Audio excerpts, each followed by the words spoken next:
Kyle Morrison stood at the window of his ship and looked out at the alien fleet. The massive ships floated in space like giant silver flowers.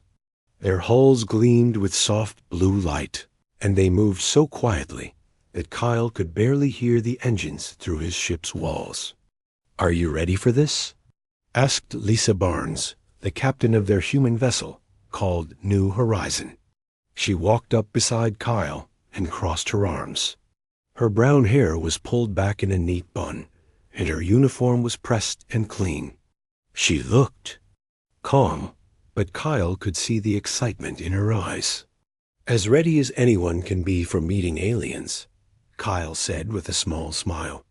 He was Earth's top diplomat, chosen for this mission because he could talk to anyone. But talking to aliens was different from talking to humans. He hoped his years of experience would help. The alien fleet had been waiting for them for 3 days. 12 different types of ships, each one more beautiful than the last. Some looked like crystals, others like living trees, and some seemed to be made of pure light. The humans had never seen anything like them. Jake Sullivan, the ship's commander, joined them at the window. He was a tall man with gray hair and kind eyes. "The aliens are sending another message," he said. "They want to meet in 1 hour." Kyle nodded. "Tell them we'll be there." The meeting was set to happen on the biggest alien ship, something called Harmony's Edge. The name fit perfectly. The ship was huge, maybe 10 times bigger than any human ship. It had smooth curves and gentle angles, like it was grown instead. Of built dot, as their small shuttle approached the alien ship, Kyle felt his heart beating fast. Through the shuttle's window, he could see other small ships from the alien fleet. Each one was different, matching the style of the bigger ships in the fleet. "Look at that," whispered Amanda Price, the team's historian. She was a small woman with bright red hair and thick glasses. "They're all so different, but they work together perfectly." The shuttle landed in what looked like a garden. Real plants grew everywhere, with flowers Kyle had never seen before. The air smelled sweet and clean. Soft music played from somewhere, like wind chimes mixed with a gentle flute. A group of aliens waited for them. Kyle had seen pictures from the long-range scans, but seeing them in person was amazing. The leader was tall and thin, with blue skin that seemed to glow from inside.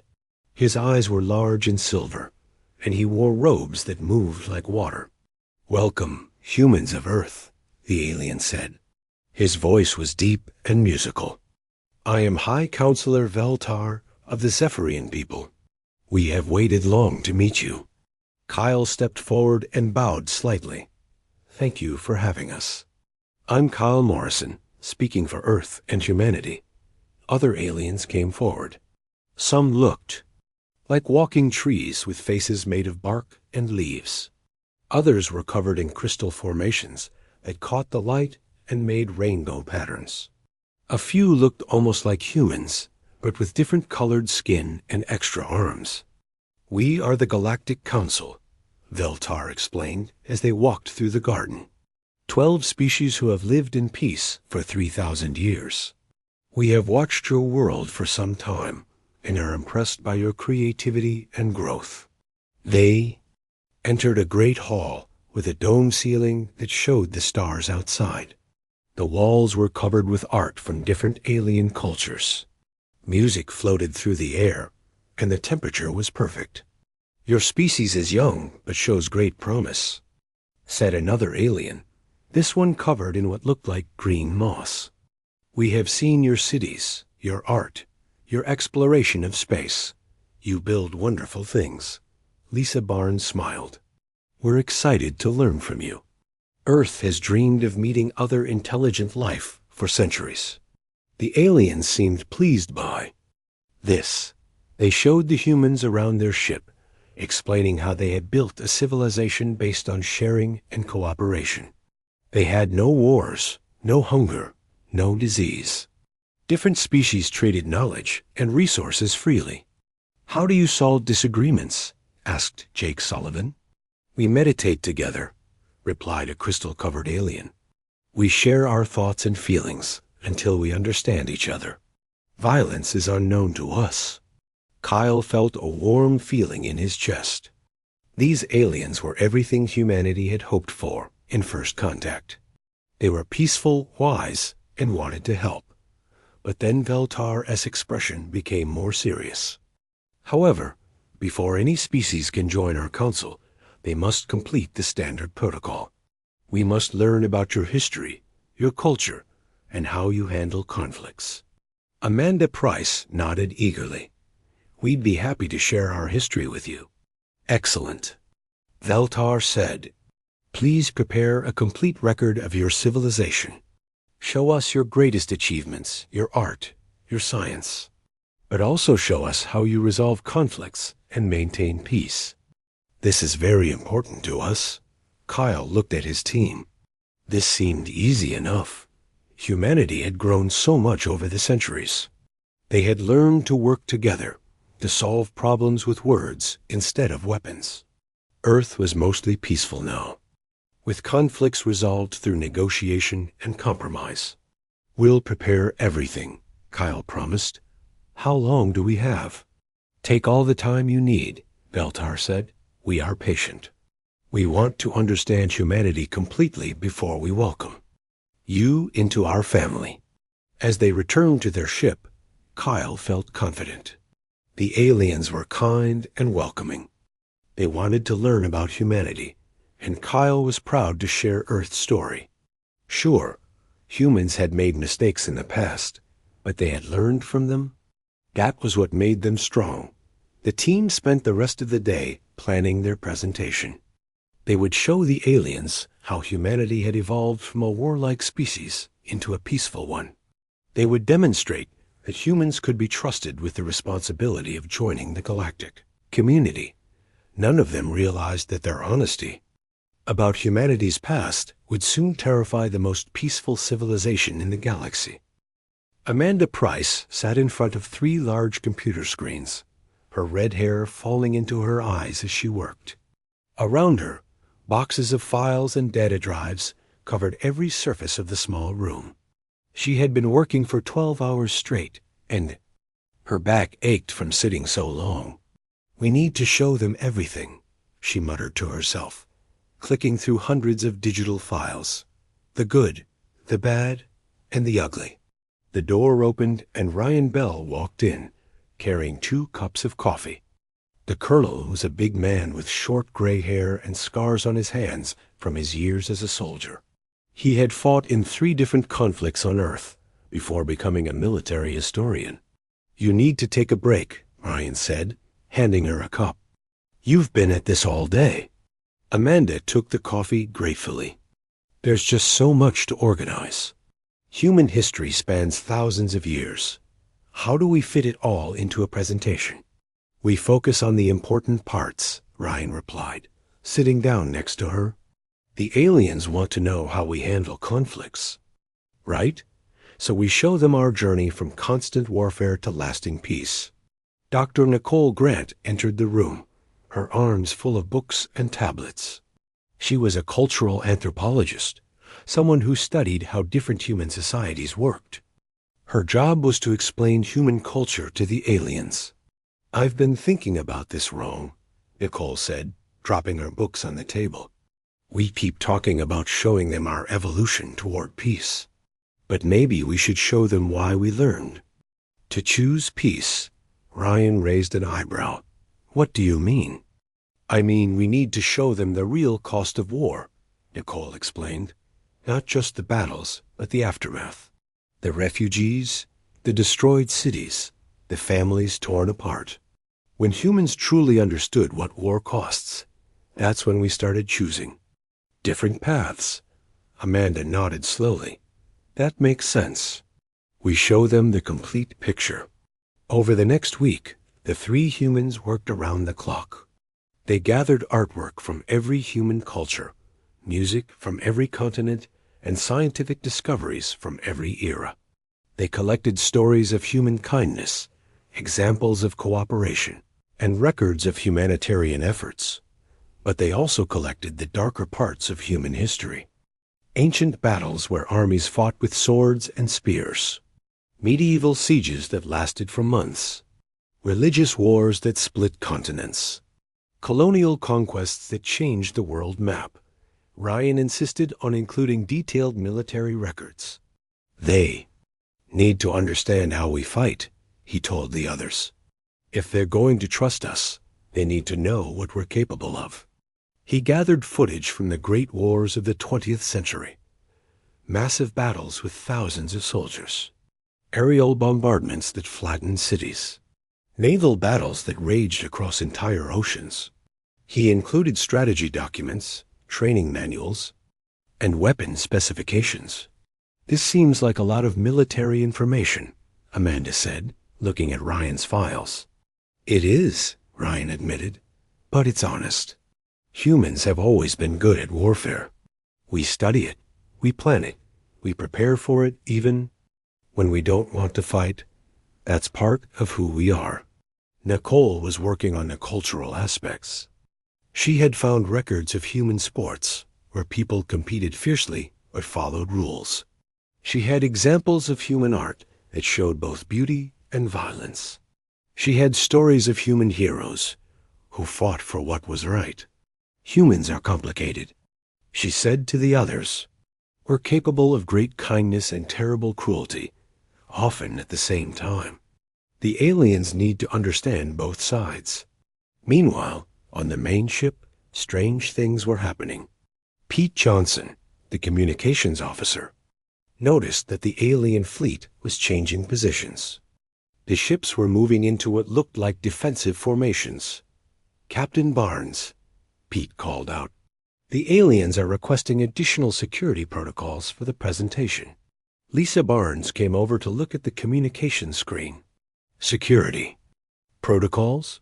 What kind of security?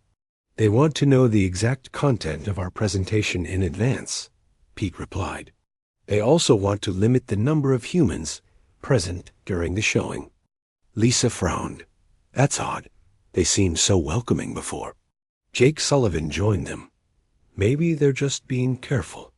This is a big moment for them too, but Lisa wasn't convinced. The aliens had been sending fewer messages, and when they did communicate, their tone was more formal than before. The friendly warmth from their first meeting seemed to be fading. Back in the archive room, the three historians were putting together their final presentation. They had organized everything into clear sections: human culture, human science, human art, and human history. The history section is huge, Amanda said, looking at the file sizes. We have documentation going back 5,000 years. And a lot of it is about war, Ryan added, but that's honest. Humans have been fighting each other for most of our history. The fact that we've learned to stop fighting is what makes us special. Nicole was reviewing the cultural materials. I think we have a good balance. We show human creativity, human compassion, and human growth. But we also show human conflict and how we've learned from it. The presentation was enormous. It contained thousands of images, hundreds of hours of video, and detailed explanations of human society. It showed humanity's greatest achievements and darkest moments. Are we sure about including all the military footage? Amanda asked. Some of it is pretty intense. Ryan nodded firmly. If we're going to be honest, we need to show everything. The aliens want to know how we handle conflicts. Well, this is how we've handled them throughout history. The files included battle strategies from famous generals, weapon designs from different eras, and training exercises from modern militaries. Ryan had even included classified footage from recent peacekeeping missions, showing how human soldiers were trained to minimize casualties and protect civilians. This shows our evolution, Ryan explained. Early human warfare was brutal and chaotic. Modern human warfare is precise and controlled. We've learned to fight more effectively, but also more humanely. Nicole added her own perspective.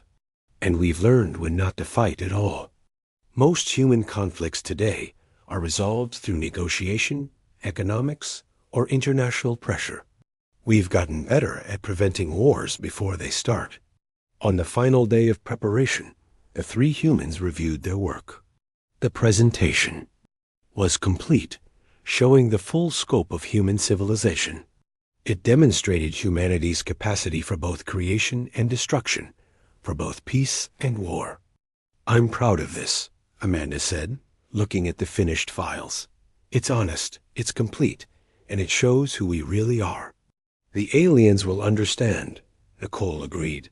"They'll see that we've grown as a species, that we've learned from our mistakes." Ryan was less certain. "I hope so. But I have to admit, looking at all this military footage together, we humans are pretty good at warfare, maybe too good." None of them realized that their honesty was about to create the biggest crisis in galactic history. The aliens would indeed see who humans really were, and it would terrify them more than anything they had ever encountered. The presentation was ready. Soon, the Galactic Council would learn the truth about humanity, and nothing would ever be the same. The great amphitheater on Harmony's Edge was filled with aliens from 12 different species. Kyle Morrison had never seen so many different life forms in one place. The dome ceiling showed the stars above, and soft music played as the aliens took their seats. Veltar stood at the center of the amphitheater, his blue skin glowing brighter than usual. "Today, we welcome our potential 13th member to the Galactic Council. The humans of Earth will share their history and culture with us." The alien audience made sounds of approval. Some clicked their mandibles, others rustled their leaf-like skin, and a few created musical tones that harmonized with each other. The atmosphere was festive and welcoming. Amanda Price stood behind the presentation controls, her hands slightly shaking with nervousness. This was the biggest moment of her career. Next to her, Ryan Bell checked the audio equipment one more time, while Nicole Grant organized her notes. "Are you ready?" Kyle asked them quietly. "As ready as we'll ever be," Amanda replied. The lights dimmed, and a large holographic screen appeared in the center of the amphitheater. Amanda started with human art, showing paintings and sculptures from different cultures and time periods. The aliens leaned forward with interest, making soft sounds of appreciation. "This is beautiful," whispered a crystal-covered alien to its neighbor. "Look at the colors and patterns." Next came human music. The amphitheater filled with sounds from Earth. Classical symphonies, jazz melodies, folk songs from different continents. The aliens seemed enchanted. Some of them began swaying to the rhythms, their bodies moving in ways Kyle had never seen before. "Music is universal," Nicole explained to the audience. "Every human culture has developed its own musical traditions, but they all share common elements of rhythm, melody, and harmony." The aliens applauded by making their species-specific sounds of approval. The tree-like Verdani rustled their leaves in complex patterns. The insect-like Cathara clicked their mandibles in synchronized rhythms. Human science came next. Amanda showed them images of human telescopes, microscopes, and space stations. She explained how humans had learned to cure diseases, explore the ocean depths, and send machines to other planets. "Impressive," murmured Veltar. "They have achieved much in such a short time." The aliens were clearly pleased with what they saw. Human creativity, human curiosity, and human achievement were exactly what they had hoped to find.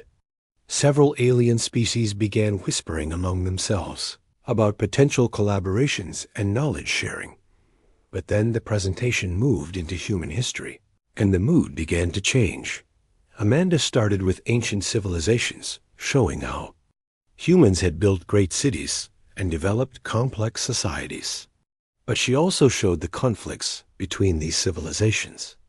Images of ancient battles appeared on the screen, with armies of soldiers fighting with spears and swords. The aliens grew quieter, Some of them shifted uncomfortably in their seats. Early human societies often competed for resources, Nicole explained. This led to conflicts between different groups. The presentation continued through human history, showing the rise and fall of empires, the spread of religions, and the development of nations. But with each historical period came examples of warfare and violence, not medieval battles with knights in armor, naval battles with wooden ships and cannons. Colonial wars fought across continents. The aliens watched with growing concern as the scale of human conflicts became larger and more destructive. They seemed to fight frequently, observed. A crystalline alien, its voice carrying a note of worry. But the real shock came when the presentation reached modern human history. Ryan Bell took over, his military expertise evident as he explained the great wars of the 20th century. The screen showed aerial footage of massive battles with thousands of soldiers. Artillery bombardments that shook the ground for miles. Naval battles with huge ships firing enormous guns. The aliens watched in stunned silence as explosions lit up the screen. Human warfare evolved rapidly, Ryan explained in his calm, professional voice. We learned to coordinate large armies, to use advanced weapons, and to fight on land, sea, and air simultaneously. The footage showed bombers flying over cities, dropping explosives that destroyed entire neighborhoods. Tank battles that stretched across vast fields. Submarine warfare that made the oceans dangerous for all ships. Several aliens began making distress sounds. The blue glow of Veltar's skin had turned to a deep purple color. The insect-like Cathara were clicking their mandibles in rapid, nervous patterns. The scale of destruction is enormous, whispered a plant-like alien, its leaves trembling. Ryan continued his presentation, showing how human military strategy had developed over time.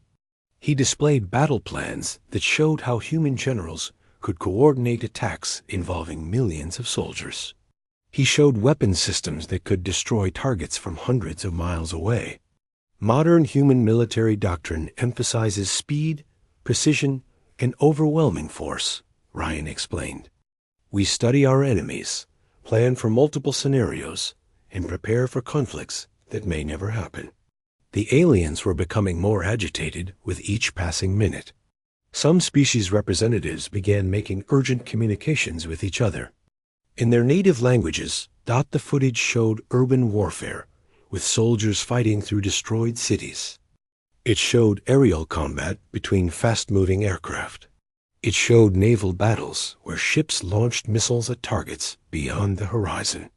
Your weapons are very advanced, said Veltar, his voice now carrying a tremor of fear.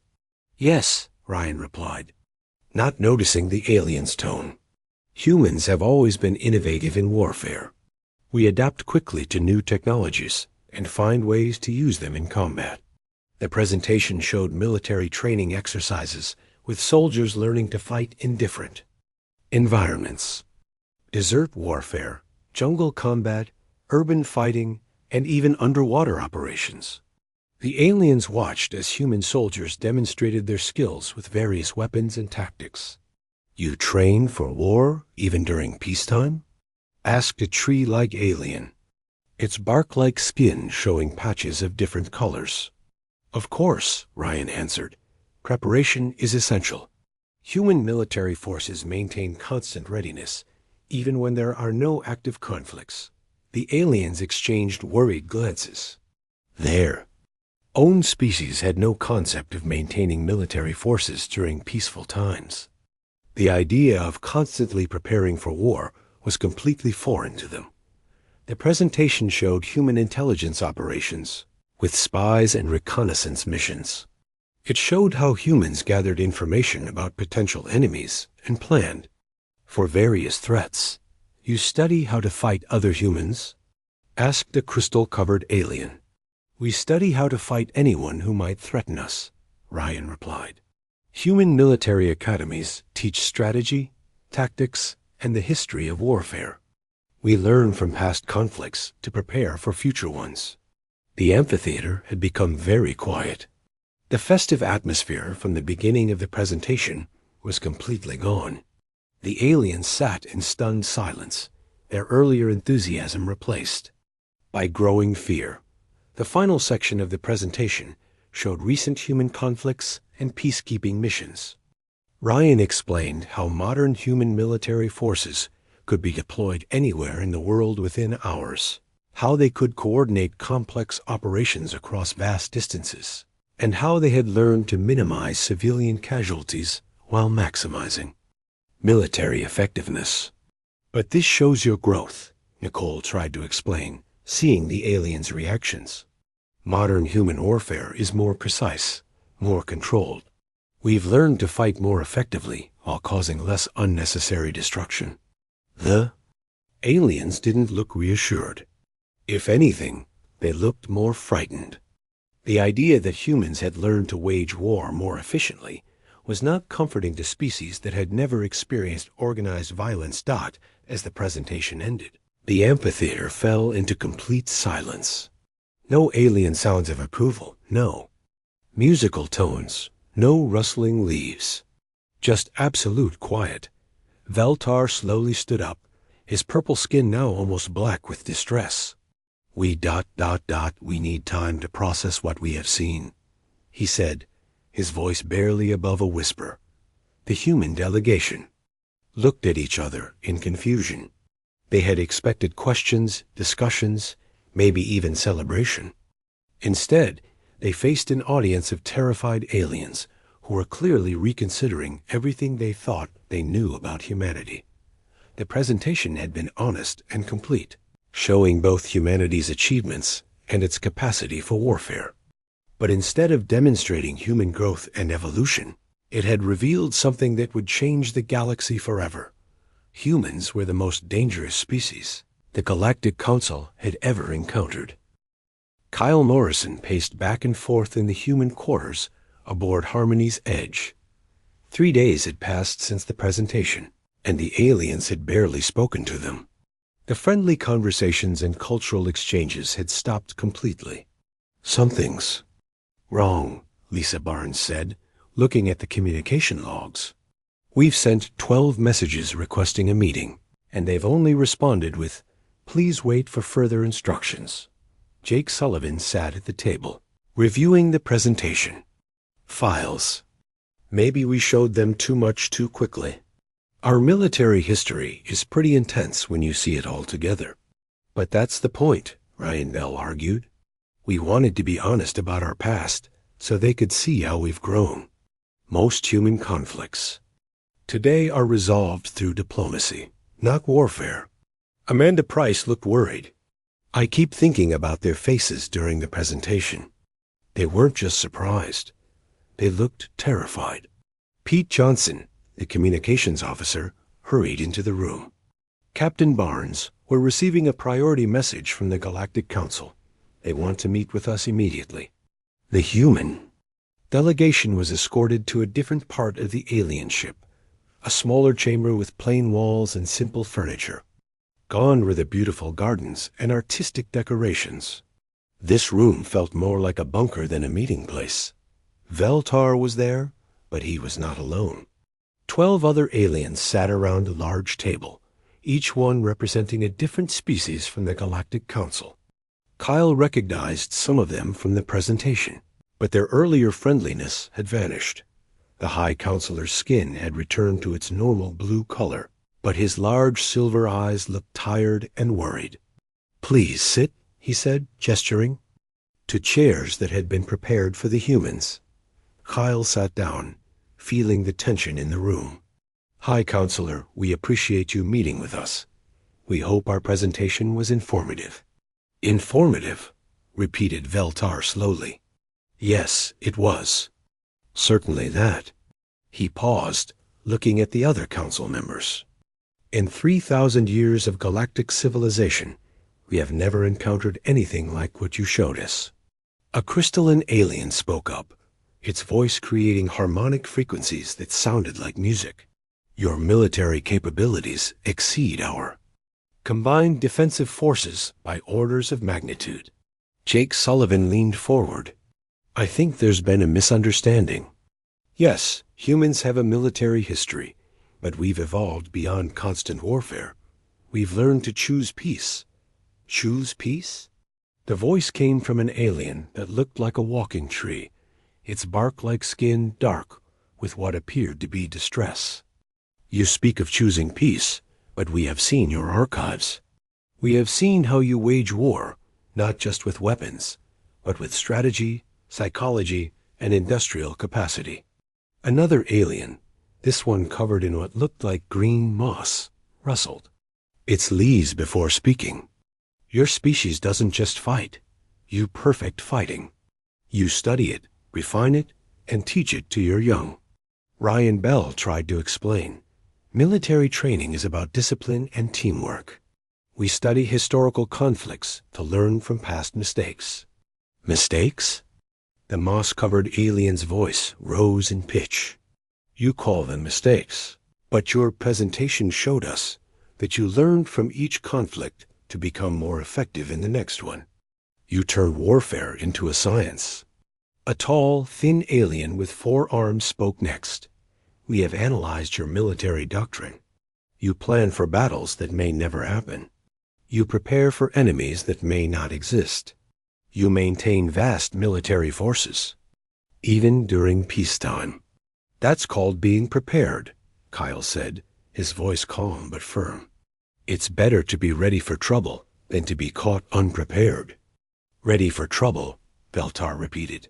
Yes, we see that. But what troubles us is how ready you are. Your training footage shows soldiers practicing combat maneuvers over and over. Your weapon systems are designed with frightening efficiency. Your strategic planning covers scenarios we never imagined. The crystalline alien created a low, mournful sound. In our 3,000 years of peace, we have never maintained military forces. We have never studied warfare. We have never prepared for violence because we cannot imagine it. Kyle began to understand the problem. You're afraid of us. Afraid? Veltar's skin flickered between blue and purple. That is not a strong enough word. We are terrified of you. The words hung in the air like a physical weight. The humans looked at each other in shock. They had come seeking friendship and found species so frightened of human nature that they could barely function. But you don't understand, Nicole Grant sighed, speaking for the first time. Yes, we know how to fight. Yes, we've perfected warfare. But that's exactly why we choose peace. We know the true cost of war because we've paid it over and over again. The true cost, said the 4-armed alien.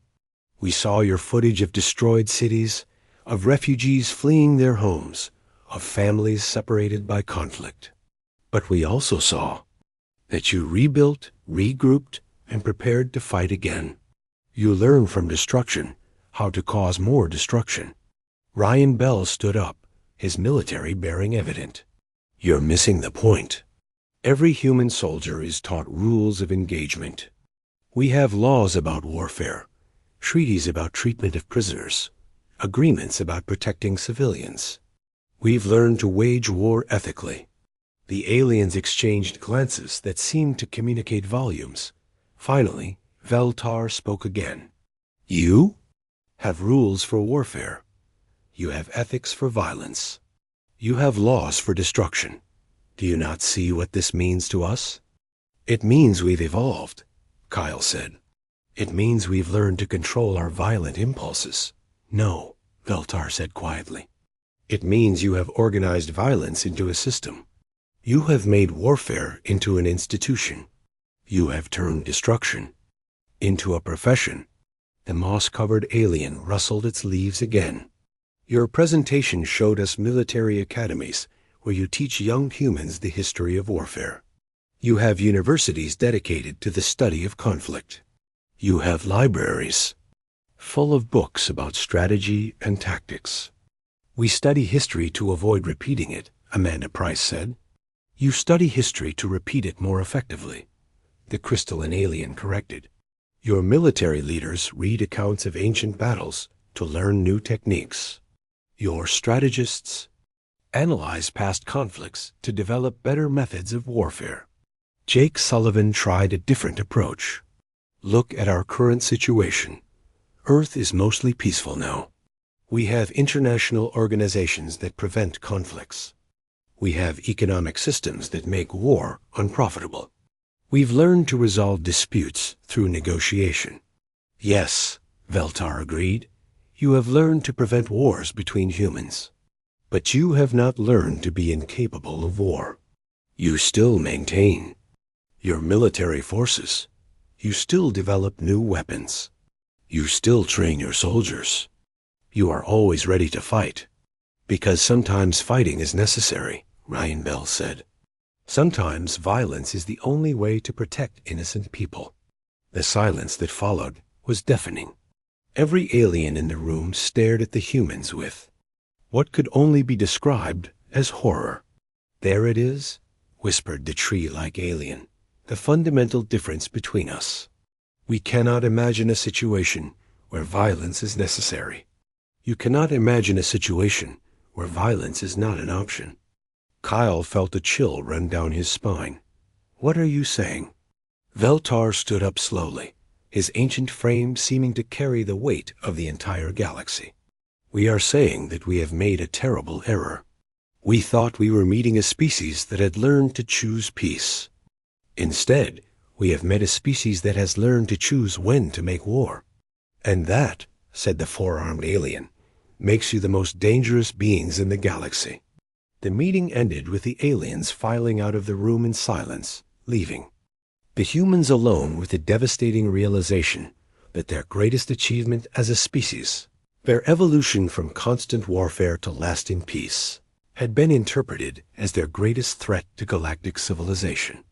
They had come to join a community of peaceful species, but instead had been identified as the ultimate predators in a galaxy full of prey.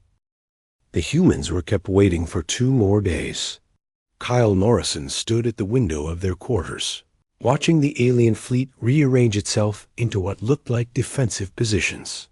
Ships that had been scattered around the meeting area were now grouped together, with the largest vessels forming protective barriers around the smaller ones. They're afraid we're going to attack them, Lisa Barnes said, joining him at the window. Are they wrong to be afraid? Jake Sullivan asked quietly. After watching our presentation, I'm starting to wonder what we look like to them. Ryan Bell was sitting at the table, reviewing military protocols on his tablet. By their standards, we probably look like monsters. A species that has turned warfare into an art form. Pete Johnson burst into the room, his face flushed with excitement. Captain Barnes, we're receiving a priority transmission from the entire Galactic Council. All 12 species are requesting an immediate meeting. The humans were escorted to the main amphitheater, the same place where they had given their presentation. But now the space felt different.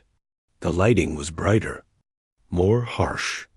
The comfortable seating had been replaced with formal chairs, arranged in precise rows. At the center of the amphitheater stood not just Veltar, but the supreme leaders of all 12 species.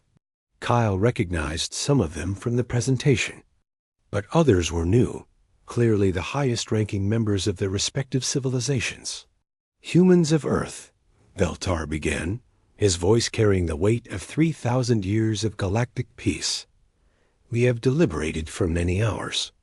We have consulted our histories, our philosophers, and our wisest advisors. We have reached a unanimous decision. Kyle stepped forward. High Counselor, we hope you'll give us a chance to explain. Please.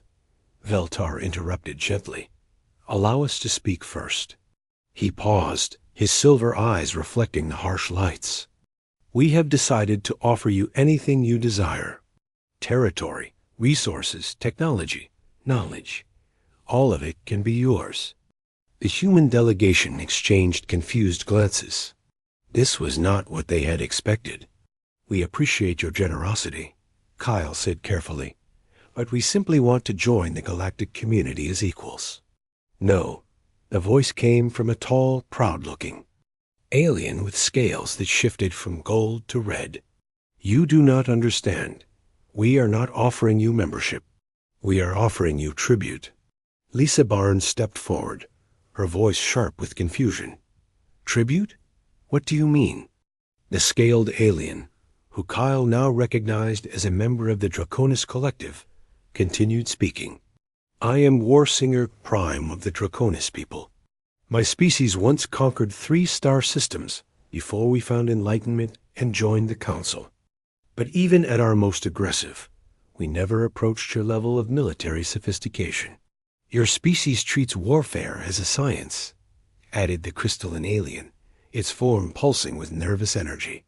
You study your enemies, you plan for contingencies, you prepare for battles that may never come. We have watched your training footage.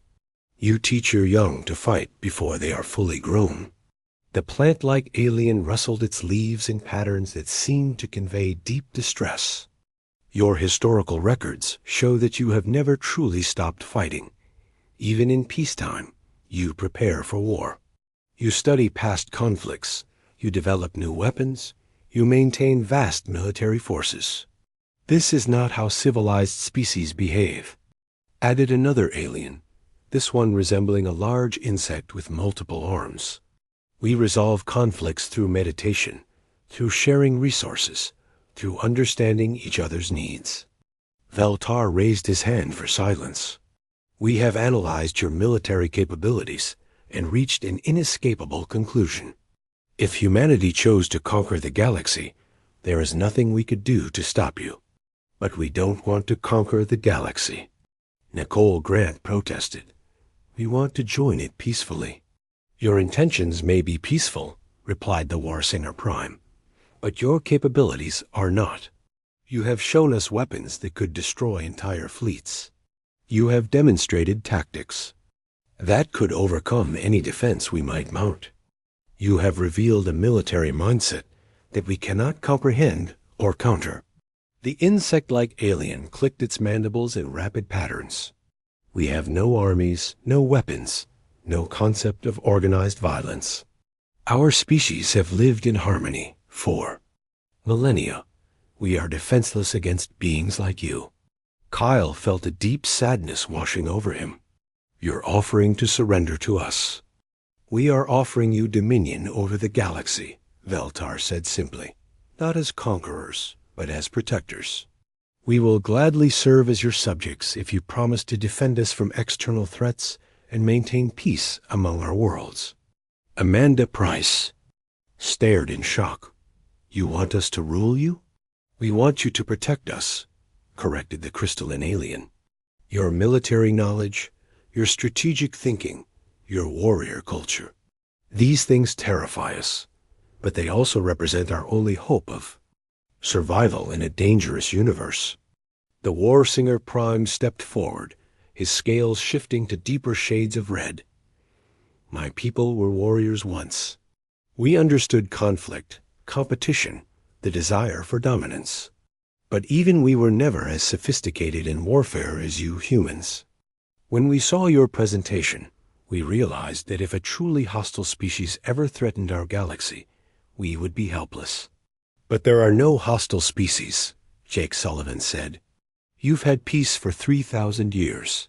Because we were.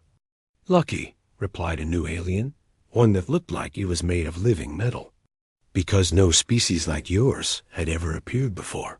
But now you are here, and we understand how vulnerable we have always been. Ryan Bell, the military historian, finally understood what was happening. You think we're going to protect you from other species like us. Exactly, Veltar said. If there are other warrior species out there, other beings who understand violence as you do, we need protectors who can think like they think, fight like they fight. The moss-covered alien spoke in a voice like wind through leaves. We have seen your tactical manuals, your strategic planning, your preparation for every possible threat.